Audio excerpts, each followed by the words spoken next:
شروع کوم پنوم د الله چې بخونکې مهربان دی. یقینا چې کامیابی مندلی ده هغه ایمان راوړونکو خلکو چې په خپل منځ کې عاجزي کوي، د لغویاتو نه لري اوسي، د زکات په طریقه باندې عمل کوونکي وي، د خپل شرم زینو حفاظت کوي سوا د خپل خزونه او د هغه زنانو نه چې هغه د دوی په قبضه کې وي، ځکه چې په هغه باندې په محفوظ نه ساتلو کې هغه د ملامتیا قابل نه دي. البته څوک چې دا غین علاوه نور څو غواړي نه هغه زیاتی کوونکي دي، د خپل امانتونو او د خپل وعدو لحاظ ساتي او د خپل منځونو حفاظت کوي. دا هغه وارثان دي چې په میراث کې به جنت فردوس اخلي او په هغه کې به همیشه اوسي. مونږه انسان د خاورې د ست نه جوړ کړو، بیا مو هغه په یو محفوظ ځای کې د نطفه په ساس کې بدل کړو، بیا مو دغه ساس کې لا د وینې د ټوټې شکل ورکړو، بیا مو د وینې د ټوټې نه د غوښې پټې جوړ کړو، بیا مو د پټې نه اډوکي جوړ کړل، بیا مو اډوکو ته غوښه ور واغوستله، بیا مو تر یو بل مخلوق تیار کړو. پس ډېر برکت والا دی الله د ټولو کاریګرانو نه ښه کاریګر. بیا د دین وروسته به تاسو ضرور مرئ، بیا به د قیامت په ورځ یقینا چې تاسو را پاسولې کېږئ او تاسو د پاسه مو ولاري جوړ کړي. د پیدا کولو د کار نه مونږ سو نابلد نه وو او د اسمان نه مو ټیک د حساب مطابق په یو خاص مقدار کې اوبو نازل کړي او هغه مو پزمکه کې ودرولې او مونږه چې هغه په کومه طریقه غایبول غواړو نو غایبولې شو. دا د دې اوبو په ذریعہ مونږ ستاسو د پاره د کجورو او د انګورو باغونه پیدا کړل. ستاسو د پاره په دې باغونو کې ډېر خوندناکې میوې دي او دغه باغونو نه تاسو روزي حاصلوئ او هغه ونه هم مونږ پیدا کړله چې هغه د تور سینا نه راوځي چې د ځان سره تیل رازرغونوي او د خلونکو د پاره انګولې هم. او حقیقت دا دی چې ستاسو د پاره پسارو کې هم یو سبق دی. دا غوي په خېټو کې چې سدي دا غینه یو سیز مونږ په تاسو باندې سکو او ستاسو د پاره په هغه کې نوري هم ډېرې فائدې دي. هغه تاسو خورئ او په هغه باندې او په کشتو باندې سورلې هم درکړي کیږي. مونږه نوح علی السلام دا قوم ته ولېګو، هغه وویل اے زما د قوم خلکو د الله بندگی کوئ، داغه نه بغیر ستاسو د پاره بل هیڅ معبود نشته.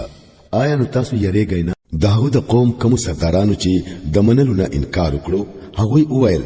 چې دا سړی نور هیڅ نه دی خو یو بشر دی ستاسو غوندي، د دې غرض دا دی چې په تاسو باندې برتری حاصل کړي. الله کراله ګل غختل نو فرښتې به را لګلې وي. دا خبر خو مونږه د پلار نیکو په وختونو کې اډو اورېدلې نه و چې د بشر نه پیغمبر جوړیږي. هیڅ نه دی، بس په دې سړي لک شان لیونتوب راغلې دی. سلګه موده ورته نور انتظار وکړي شاید چې خلاص وتري. نوح علیہ السلام وویل اے ربا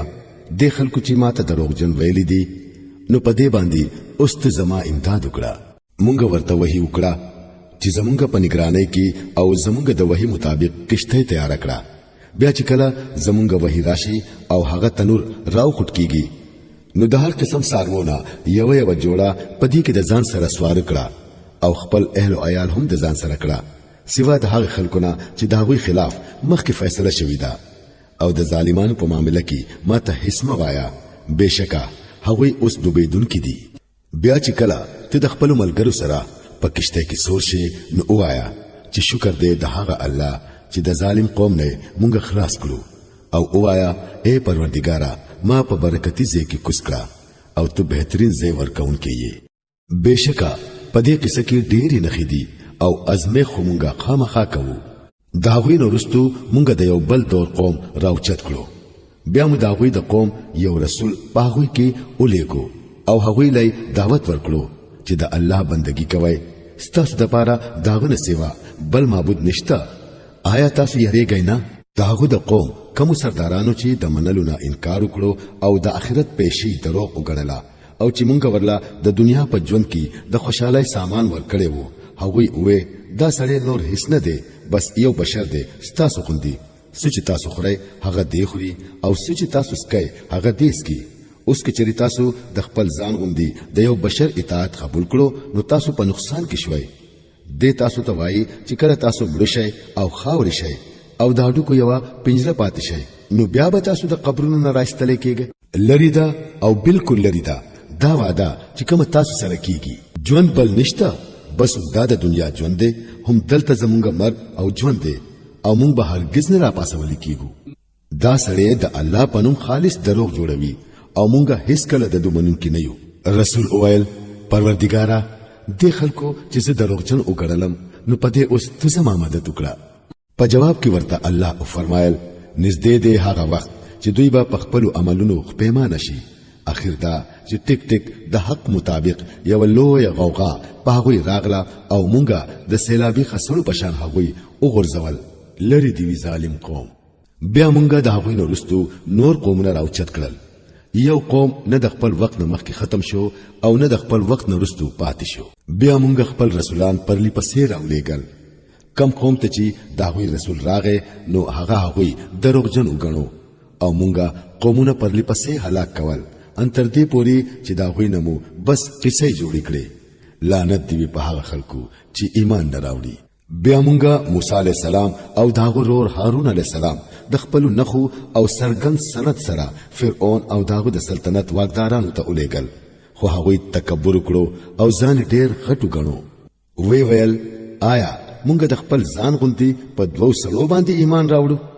او سړی هم هغه چې داغه قوم زمونږه حکم منونکي غلامان دي نو هغه دوه دروغجن وګڼل او په هلاکه دونکو خلکو کې شامل شول او موسی عليه السلام له مونږه کتاب ورکړو د پاره د دې چې خلک تری راهنمایي حاصل کړي او مونږ د مریم زوی او داغو مور یو نخه جوړ کړه او هغه لمو په یو لوړ ځای کې پناه ورکړه چې د اطمینان زیو او چنه پکې جاری وي اے پیغمبرانو خوره پاک سيزونه او عمل کوي نیک تاسو چې څه کوي زه په هغه عالم يم او تاسو امت یو امت دی او زه تاسو رب يم نو خاص زمانه یې راکوي لیکن نورستو بیا خلکو خپل دین په خپلو کې ټوټه ټوټه کړو د هر ډلې سره چې سدي پاره کې هغه خوشاله دي خدانو پرېګ د دوی چې ډوب وي په خپل غفلت کې د یو خاص وخت پوري آیا د دوی دا خیال دی چې مونږه په مال او په اولاد سره د دوی کم امداد کوو داګنی مونږ دوی ته په خیر رسولو کې کوشش کوو نه بلکې په اصل معاملہ دوی پوهیږي نه په حقیقت کې چې کم خلق د خپل پروردگار د یرینا په یره ژوند تیروي او د خپل رب په آیاتونو ایمان راوړي او د خپل رب سره بل هیڅوک نه شریکوي او چې دا غوي حال داده چې ورکوي هغه څه چې ورکوي او زړه د دې خیال د وجې نه رپیږي چې مونږ به خپل رب ته واپس کیږو نو هم هغوی نیکو طرف ته منډي وهون کی دي او د هر چا نه مخکي هغه ته ځان رسول کی دي مونږ چاته داغه د وسنه زیات تکلیف نه ورکو او زمونږ سره یو کتاب دی چې د هر چا حال ټیک ټیک خي او په خلکو باندې با ظلم په هیڅ حال کې نه کیږي لیکن دا خلک د دې معاملې نه خبر دي او د دوی عملونه هم د هغه طریقې نه کوم چې بره بیان شوی دا مختلف دي دوی به د خپل عملونه کوي ان تر دې پوري چې کله مونږه د هغوی عیاشان خلک په هغه عذاب کې راونیسو بیا به هغوی رمباړې شروع کړي اوس بند کړئ خپل شور او فریاد زمونږ د طرف نه تاسو ته اوس هیڅ مدد نه ملاويږي چې زمونږه آیاتونه به تاسو ته اورولې کېدل نو تاسو به د رسول د आवाज د اورېدو سره واپس پښا تختیدلې په خپل غرور کې به مو هغه هډو په خاطر کې نه راوستلو په خپلو چوپالونو کې به مو په هغه پوری د خندا خبرې کولې او بکواس به مو کولو نو آیا د خلکو چرته په دې کلام باندې غور نه دی کړی یا ورته هغه ستاسو خبره راوړی دا چې هغه د دوی اولنو پلرونو نیکونو ته چرته راغلی نه و یا دوی د خپل رسول نه هډو واقف نه و چې ګني د ناشناوالي په وجه داغنه تریږي یا دوی د دې خبرې قائل دي چې هغه لیونه دي نه بلکې هغه حق راوړی دی او د دوی د اکثر خلکو حق فق نه دی او حق چری د دوی په خواهشاتو پسې تللې نو د ځمکې او د اسمان او د دې د ټولي آبادی نظام په ګډوډ شوی وي نه بلکې مونږه دا غوي خپل ذکر هغه ته راوړی دی او هغه د خپل ذکر نه مخاړوي آیات د دوی نه سغواړي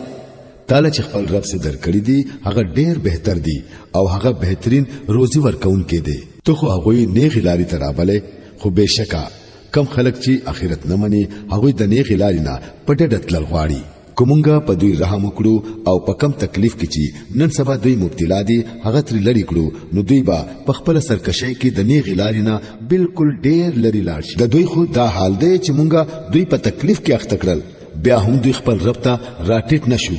او نه عاجزي اختیاروي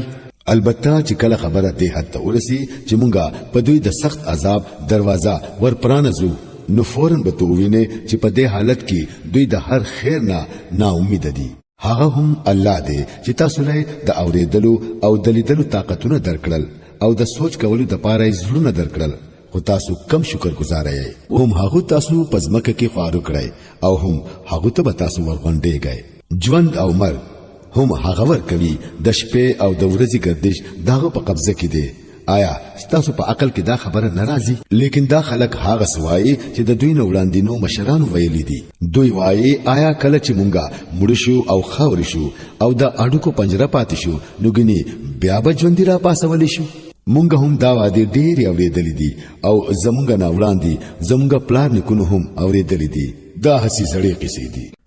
دوی ته وایا کچری تاسو په هیګي نو وایي چې دا ځمکه او د دې د ټول آبادی د چا ده؟ دوی به ضرور وایي چې د الله ده. نو ورته وایا چې بیا عبرت ولی نه حاصلوي؟ د دوی نه تاسو کړه د اوو اسمانونو او د لوی عرش مالک څوک دی؟ دوی به ضرور وایي چې الله. ورته وایا نو بیا تاسو یریږئ ولی نه؟ دوی ته وایا کچری تاسو په هیګي نو وایي چې په هر سیز اقتدار د چا دی او هغه څوک دی چې پناه ورکوي او داغه په مقابله کې بل څوک چاله پناه نشي ورکولای. دوی به ضرور وایي چې دا خبره خو د الله د پاره ده. ورته وایا چې بیا تاسو څنګه دوکه کېږئ؟ حق چې څه دی هغه مونږه د دوی مخې ته راوړی دی او هیڅ شک نشته چې دا خلک دروغجن دي. الله هیڅ خپل اولاد نه دی جوړ کړي او بل خدای دا سره نشته. کدا سیوی نو هر خدای با خپل مخلوق ځان له بیل کړي وي او بیا با هغه په یو بل حمله کولې. پاک دی الله د هغه خبرونه کوم چې دا خلک جوړوي. هغه په پټه او پخکاره عالم دی. هغه ډیر اوچت دی د هغه شرک نه کوم چې دا خلک بیانوي. اے نبی صلی الله علیه وسلم دعا کوا چې اے پروردگارا د کم عذاب نه چې دوی یې رولې کیږي هغه کچري ته زما په موجودګۍ کې راولې نو اے زما ربا ما په دې ظالمانو کې مشامل و. او حقیقت دا دی چې مونږه ستا په وړاندې دا غسیز دراوړلو پوره قدرت لرو د کم سیز نه چې مونږ دوی یې ربو. اے نبی صلی الله علیه وسلم بدی په هغه طریقه د فکوا کوم چې د ټولو نه بهتر وي. دوی چې کمی خبري ستا په حق له جوړوي هغه مونږ ته خمالوم دي او دعا کوي چې اے پروردگارا زه د شیطانانو د لمسونه پتا پوری پناه غواړم بلکې زما ربا زه خو د دین هم پتا پوری پناه غواړم چې هغه زما خواله نږدې راشي. دا خلک د خپل عملونو نه واپس کیږي ان تر دې پوری چې کله په دوی کې چاله مرګ راشي نو وبوایي چې اے زما ربا ما هغه دنیا ته واپس ولېګا کوم چې ما پرې خو دیدا او دلته تر راغلم. امید دې چې اوس به نیک عمل کوم. هرگز نه، دا خو بس هسي یو خبره ده چې دی کوي. اوس د دې ټولو مړو خلکو نورستو یو برزخ دی د دویم ژوند د ورځې پوری. بیا چې څو وخت سور پوک وهلی شي نو نه به د دوی خپل ولی پاتې وي او نه به دوی د یو بل تپوس کوي. په هغه وخت کې چې د چا تلی درنې وي هغه به کامیاب وي او چې د چا تلی سپکې وي نو دا به هغه خلک وي چې هغه خپل ځان په خپل په نقصان کې واچو. هغه به په دوزخ کې همیشه اوسي. ور به د هغه د مخونو سرمنی سټي او داړي به بهر تراوزي. آیا تاسو هغه خلک نه چې زما آیاتونه بدرته اورولې کېدل نو تاسو به هغه دروغ ګڼل؟ هغه به وایي اے زمونږ ربا مونږ خپل بدبختۍ راګیر کړی وو، مونږ واقعي بیلاری خلک وو. اے پروردگارا اوس مونږه د دې زینه وباسا کو بیا مو داسې قصور وکړو نو مونږ به ظالمان یو. الله به جواب ورکړي لری شي زما د مخینه پراتو اوسې پدې کې او زما سره خبرې مکوای. تاسو هم هغه خلک یې چې زما سبندگانو با کله ویل چې اے زمونږه پروردگارا مونږه ایمان راوړو مونږ ته معافي وکړه ته د هر چا نه زیات رحم کوونکی نو تاسو به هغه پوری ټوک شروع کړي ان تر دې پوری چې دا غوي عزت درنه زه هم هیر کړی وم او تاسو په هغه پوری خنداګانی کوله. نن ما هغه لا د هغه صبر بدلا دا ورکړه چې هغه کامیاب دي. بیا به الله دا غوي نه تاسو کړی وای کنا تاسو پزماکه کې څومره کلونه پاتې وای هغه به وای یو ورځ یا د ورځې سه حصہ مونږ حالت اوسېدلیو د شمار کونکو نه تاسو کړه. الله به وای لګه مو د اوسېدلې کنا افسوس کو تاسو په هغه وخت کې پوهېدلی وې. آیا تاسو دا خیال وو چې مونږه تاسو فضل پیدا کړی او تاسو به زموږ طرف ته واپس ناراضه؟ بس ډېر اوچت دی الله چې حقيقي بادشاہ دی. داغه سیوا بل خدای نشتا. هغه د بزرگ عرش مالک دی. او څوک چې د الله سره بل معبود ته आवाज کوي چې داغه د پاره ور سره هیڅ دلیل نشتا نو داغه حساب داغه د رب سره دی داسې کافران هیڅ کله خلاصې نشي مونډلې اے نبی صلی الله علیه وسلم وایا اے زما ربا معافي وکړه او رحم وکړه او ته د ټولو رحم کوونکو نه خ رحیم یې